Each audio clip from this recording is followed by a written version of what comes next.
Hello everyone, welcome to Tejas career academy. Guys, आज है 12 अगस्त और आज हम देखने वाले हैं इंपॉर्टेंट करंट अफेयर के क्वेश्चंस को। ओके, चलिए शुरुआत करते हैं आज के सारे क्वेश्चंस को। लेकिन उससे पहले मैं आपको बताना चाहूँगा कि अगर आपने अभी तक चैनल को सब्सक्राइब नहीं किया है, फटाफट चैनल को सब्सक्राइब करें और साथ ही साथ तेजस करियर एकेडमी ऐप को आप डाउनलोड कर सकते हो। ठीक है, इसमें क्या है बेनिफिट, इन सारी चीज़ों के बारे में ऑलरेडी मैं आपको बता चुका हूं। और यहाँ पे तेजस करियर एकेडमी पे ऐप पे आपको यूट्यूब के सारे फ्री क्लासेस के पीडीएफ आपको वहां से मिलते हैं। ओके गाइज, साथ ही साथ other resources like previous year questions, इन सभी चीज़ों का वहां पे एक डेटाबेस बना हुआ है, आप वहां से जाकर के एक्सेस क्लियर रहेगा। तो चलिए शुरुआत करते हैं आज के इस सेशन का। पहला क्वेश्चन है, छत्तीसगढ़ के साहित्यकार, ध्यान से देखिएगा, छत्तीसगढ़ के साहित्यकार एवं पत्रकार श्री लीलाधर मंडलोई को किस सम्मान से सम्मानित किया जाएगा। तो सबसे पहले आप ध्यान रखेंगे कि श्री लीलाधर मंडलोई को भूपेश बघेल जी के द्वारा, जो कि छत्तीसगढ़ के मुख्यमंत्री हैं, इनके द्वारा वसुंधरा सम्मान, ठीक है, वसुंधरा सम्मान से सम्मानित किया जाएगा। और वसुंधरा सम्मान किसके याद में दिया जाता है, किसकी स्मृति में दिया जाता है, तो ध्यान रखेंगे आप, स्वर्गीय देवी प्रसाद चौबे जी की स्मृति में प्रदान किया जाता है। देवी प्रसाद चौबे जी की स्मृति में प्रदान किया जाता है। और इस साल का छत्तीसगढ़ के साहित्यकार और पत्रकार श्री लीलाधर मंडलोई को वसुंधरा सम्मान से सम्मानित किया गया है। क्या रहेगा, तो करेक्ट ऑप्शन यहां पर बनता है ए। यह सम्मान किसके द्वारा दिया गया, तो मुख्यमंत्री भूपेश बघेल जी के द्वारा दिया गया। किसकी स्मृति में दिया गया, तो ध्यान रखिएगा, स्वर्गीय देवी प्रसाद चौबे जी के दिया गया। क्लियर रहेगा। चलिए नेक्स्ट क्वेश्चन की तरफ आगे बढ़ते हैं। दूसरा क्वेश्चन है, छत्तीसगढ़ में बच्चों की शिक्षा को रुचिपूर्ण बनाने और उन्हें खेल खेल में ही पढ़ाई कराने के लिए कौन सा कार्यक्रम चलाया जा रहा है। गाइस ध्यान रखिएगा, रुचिपूर्ण बनाने और खेल खेल में ही पढ़ाई कराने के लिए हाल ही में राज्य सरकार द्वारा आंगनम शिक्षा कार्यक्रम की शुरुआत की गई है, जो प्रत्येक स्कूल में शनिवार के दिन आयोजित की जाएगी। और ये स्मार्ट माता कॉन्सेप्ट पे डिपेंड करेगा। ठीक है, स्मार्ट माता कॉन्सेप्ट का मतलब क्या है, उन सभी माताओं को जागरूक करना है, छोटे छोटे बच्चों के जितने भी माताएं हैं उन सभी को जागरूक करना है कि आप अपने बच्चों को स्कूल के लिए तैयार कीजिए। और ये सारा कार्यक्रम जो है महिला शिक्षिकाओं के द्वारा, ठीक है, महिला शिक्षिका के द्वारा चलाया जाएगा। क्लियर है, महिला शिक्षिका गांव गांव में जाकर के सभी महिलाओं को जागरूक करेंगी इस बात के लिए कि आप अपने बच्चे को स्कूली शिक्षा के लिए प्रिपेयर कीजिए। उनको गिनती सीखना, जोड़ घटाव करना, गुना सिखाना, छोटी छोटी बेसिक इंफॉर्मेशन जो है स्कूल के लिए बच्चे को तैयार होने के लिए, मेंटली प्रिपेयर करने के लिए यह कार्यक्रम चलाया जाएगा। और यह कार्यक्रम हर स्कूल में, प्रत्येक राज्य के प्रत्येक विद्यालय में शनिवार के दिन आयोजित किया जाएगा। तो करेक्ट ऑप्शन यहां पर है आपका, ध्यान रखिएगा, आंगन में शिक्षा कार्यक्रम के द्वारा बच्चों को शिक्षा को रुचिपूर्ण बनाने और उन्हें खेल खेल में ही पढ़ाई कराने के लिए कार्यक्रम बना रहेगा। नेक्स्ट क्वेश्चन है, छत्तीसगढ़ राज्य में सामुदायिक वन संसाधन अधिकार जागरूकता अभियान कब से कब तक चलाया जाएगा। पहली चीज पूछा गया है, सामुदायिक वन संसाधन अधिकार जागरूकता अभियान कब से कब तक चलाया जाएगा। तो जागरूकता अभियान जो है ये चलाया जाएगा आपका 9 अगस्त से 26 जनवरी।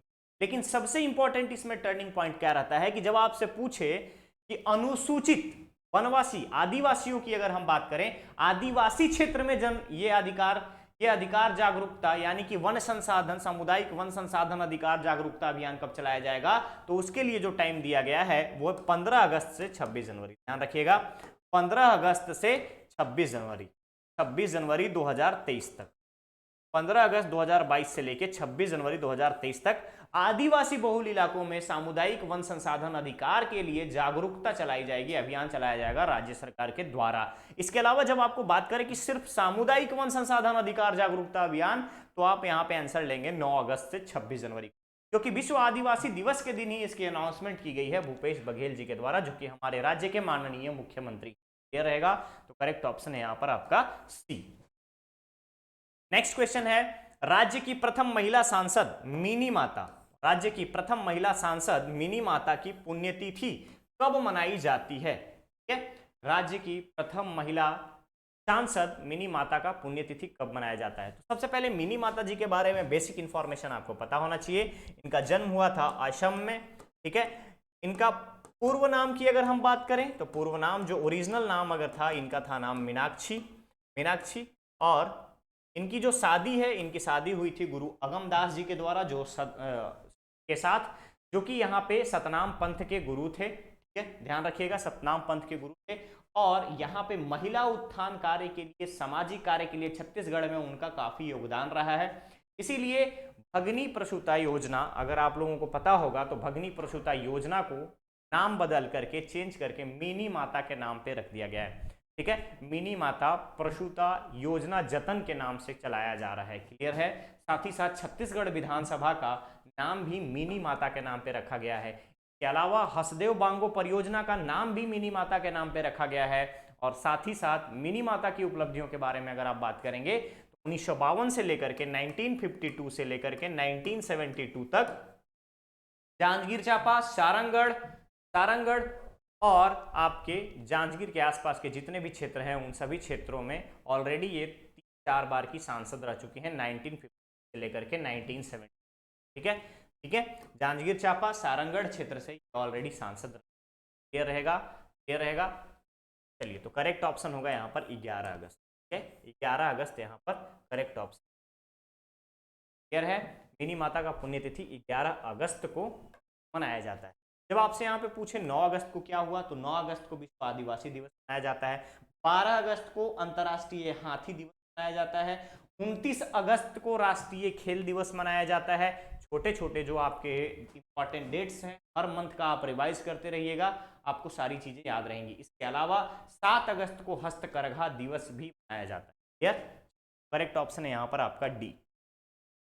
नेक्स्ट क्वेश्चन, छत्तीसगढ़ के कितने गांव में भारत माता वाहिनी नशा मुक्ति केंद्र का गठन किया जाएगा।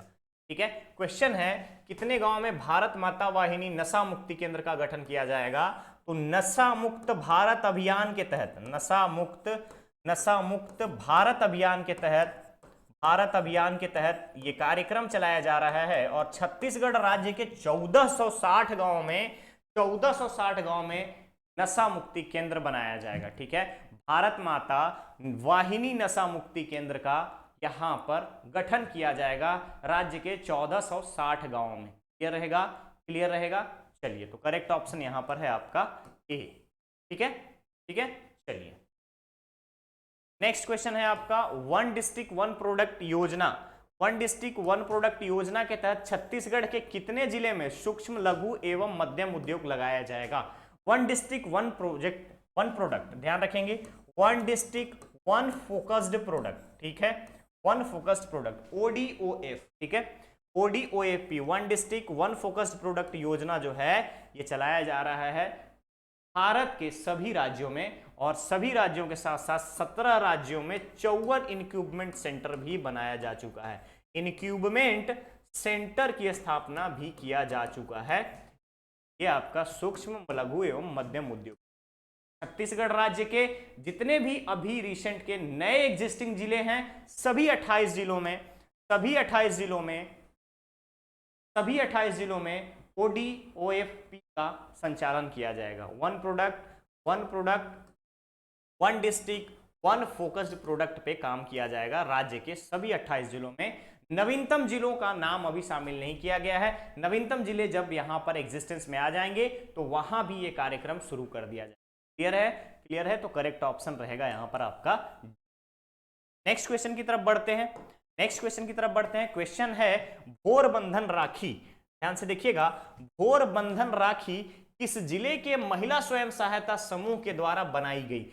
गाइस, भोर बंधन राखी जो है ये national livelihood mission, national rural livelihood mission, राष्ट्रीय ग्रामीण आजीविका मिशन के संस्था विहान के महिला स्वयं सहायता समूहों के द्वारा छत्तीसगढ़ राज्य के कवर्धा जिले की महिला स्वयं सहायता समूहों के द्वारा तैयार किया गया है। और इसके लिए चावल, धान, उसके बाद मक्के, उसके बाद आप देखेंगे ये लौकी के बीज इत्यादि से राखी तैयार किया जा रहा है। और इन राखियों को सीमार्ट में बेचा जा रहा है। साथ ही साथ कलेक्ट्रेट परिसर में का स्टॉल लगाया गया है। क्लियर है, तो करेक्ट ऑप्शन होगा यहाँ पर आपका कवर्धा।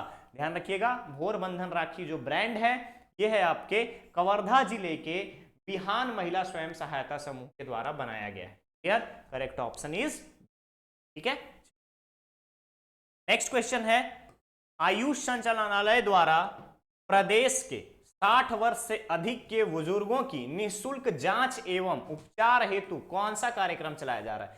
गाइस, आयुष मंत्रालय, आयुष संचालनालय के द्वारा अगर हम बात करें तो यहां पर बुजुर्गों जो कि जिनकी उम्र 60 वर्ष से अधिक है यानी सीनियर सिटीजन्स के देखभाल के लिए, उनकी स्वास्थ्य की जांच के लिए फ्री सुविधा, निःशुल्क जांच के लिए हाल ही में सियान जतन छत्तीसगढ़ सियान जतन क्लिनिक चलाया जा रहा है, सियान जतन कार्यक्रम के तहत। ठीक है, छत्तीसगढ़ सियान जतन क्लिनिक। क्लियर रहेगा? बुजुर्गों को ओपीडी की सुविधा, उसके अलावा उपचार के साथ साथ समय पे जांच के साथ साथ आपका आवश्यक दवाइयों का वितरण किया जाएगा, वो भी निःशुल्क। ठीक है, ध्यान रखेंगे 60 वर्ष से अधिक के बुजुर्गों के निःशुल्क उपचार के लिए छत्तीसगढ़ सियान जतन क्लिनिक चलाया जा रहा है आयुष मंत्रालय के द्वारा। क्लियर रहेगा? Correct option is C. Next question है, विश्व जैव ईंधन दिवस कब मनाया जाता है? विश्व जैव ईंधन दिवस कब मनाया जाता है? गाइस, यहां पर आपसे पूछा गया है विश्व जैव ईंधन दिवस यानी बायोडीजल, ठीक है, बायोफ्यूल डे के बारे में पूछा गया, बायोफ्यूल डे के बारे में आपसे पूछा गया है। तो ध्यान रखेंगे विश्व में बायोफ्यूल डे बायोफ्यूल की यूज को बढ़ाने के लिए, बायोफ्यूल जैव ईंधन के यूज को बढ़ाने के लिए, यूज को इंक्रीज करने के लिए, बढ़ाने के लिए ये सप्ताह, ये डे मनाया जाता है बायोफ्यूल डे के नाम से। और हर साल 10 अगस्त को बायोफ्यूल डे सेलिब्रेट किया जाता है पूरे विश्व। ठीक है, सर रुडोल्फ डीजल का नाम आप लोगों ने सुना होगा। रुडोल्फ डीजल ने डीजल इंजन का आविष्कार किया था बायोफ्यूल्स की अधिकता को बढ़ाने के लिए। क्लियर रहेगा? Correct option is D. चलिए आगे बढ़ते हैं आज के सेशन के लास्ट क्वेश्चन पे। क्वेश्चन है, किस देश ने नेताजी सुभाष चंद्र बोस के नाम पर, इस देश ने नेताजी सुभाष चंद्र बोस जी से जुड़े स्थल को हाल ही में 75वां राष्ट्रीय स्थल घोषित किया गया है? ठीक है, राष्ट्रीय स्थल घोषित किया गया है। नेताजी सुभाष चंद्र बोस से जुड़ा हुआ एक जगह है, एक शहर है जिसका नाम है पदांग। और पदांग जो है 75वां राष्ट्रीय स्थल घोषित किया गया है, किस देश में है? ठीक है, तो आप ध्यान रखिएगा, सिंगापुर जो है इसी ने अभी अपने राष्ट्रीय दिवस पे, सिंगापुर राष्ट्रीय दिवस के उपलक्ष्य में नेताजी सुभाष चंद्र बोस से जुड़े पदांग स्थल को 75वां राष्ट्रीय स्मारक स्थल घोषित किया है। ठीक है, 75वां राष्ट्रीय स्थल घोषित किया है, नेशनल इंपॉर्टेंस का देश घोषित किया है। और राष्ट्रीय दिवस कब मनाया जाता है सिंगापुर का? तो 9 अगस्त को। ध्यान रखेंगे 9 अगस्त को राष्ट्रीय दिवस मनाया जाता है सिंगापुर का। क्लियर है? तो करेक्ट ऑप्शन होगा आपका यहां पर ए। अब नेताजी सुभाष चंद्र बोस की बात आती है तो इनसे जुड़े हुए चीजों के बारे में आप याद रखिएगा। इन्होंने दिल्ली चलो का नारा दिया था, साथ ही साथ आजाद हिंद फौज का इनको कमान दिया गया था। किसके द्वारा स्थापित किया? कैप्टन मोहन सिंह के द्वारा। ठीक है, कैप्टन मोहन सिंह के द्वारा स्थापित आजाद हिंद फौज में सुभाष चंद्र बोस ने नेतृत्व किया, लीडरशिप किया, लीड किया। इसके अलावा आजाद हिंद फौज से आप एक जुड़ी हुई चीजों को और याद रखेंगे कि आजाद हिंद फौज के सेनानियों के ऊपर केस कब चलाया गया और ट्रायल कहां शुरू हुआ? तो केस चलाया गया 1945 में। ट्रायल कहां शुरू हुआ? तो ध्यान रखेंगे ट्रायल शुरू हुआ लाल किला में, ठीक है, दिल्ली के लाल किला पर। तो करेक्ट ऑप्शन यहां पर होगा आपका ए। चलिए, ये था आज का सेशन। अब बारी है आपके स्टूडेंट धर्मा की, और इसके आपके क्वेश्चंस का आंसर आपको कमेंट बॉक्स में कमेंट करके देना है। क्वेश्चन है आपका आज का, 44वें शतरंज ओलंपियाड 2022 में ओपन श्रेणी में कौन सा देश शीर्ष पर रहा है? ठीक है, पहली बात तो आपको यहां पता होना चाहिए कि 44वें शतरंज ओलंपियाड 2022 चेन्नई में आयोजित की जा रही है। और इसका मॉस्कट के बारे में अगर बात करें, शुभंकर के बारे में बात करें, तो शुभंकर क्या है? थम्बी। ठीक है, थम्बी इसका जो है शुभंकर है, और थम्बी का मतलब होता है छोटा भाई, ठीक है, छोटा भाई। अब यहां पर आप ध्यान रखेंगे चेन्नई में हो रहा है। आजादी के अमृत महोत्सव पे 75 देशों से इसका मसाल, रिले मसाल की अगर हम बात करें, 75 राज्यों से, राज्य के जगहों से अगर हम देखें तो भारत के 75 जगहों से इस मसाल को आगे बढ़ाया गया है, लाया गया है, और चेन्नई में इसका आयोजन किया गया है हाल ही में। अभी एक चीज आप याद रखेंगे कि विश्वनाथन आनंद, जो कि इंडिया के पहले ग्रैंड मास्टर हैं, फाइड के यानी अंतरराष्ट्रीय शतरंज महासंघ के उपाध्यक्ष के रूप में उनको नियुक्त किया गया है। क्लियर है? तो आप इसका आंसर कमेंट बॉक्स में कमेंट करके हमें बताएंगे कि 44वें अंतरराष्ट्रीय शतरंज ओलंपियाड 2022 में ओपन श्रेणी में कौन सा देश शीर्ष पर रहा है? ऑप्शन में यूक्रेन, आर्मेनिया, उज्बेकिस्तान या जॉर्जिया। ठीक है, कमेंट बॉक्स में आपको कमेंट करके इसका आंसर जरूर बताना है। ओके गाइस, तो ये था आज का सेशन। मिलेंगे हम लोग नेक्स्ट सेशन में। चैनल को सब्सक्राइब करें, वीडियो को लाइक शेयर जरूर करें। Okay, thank you so much.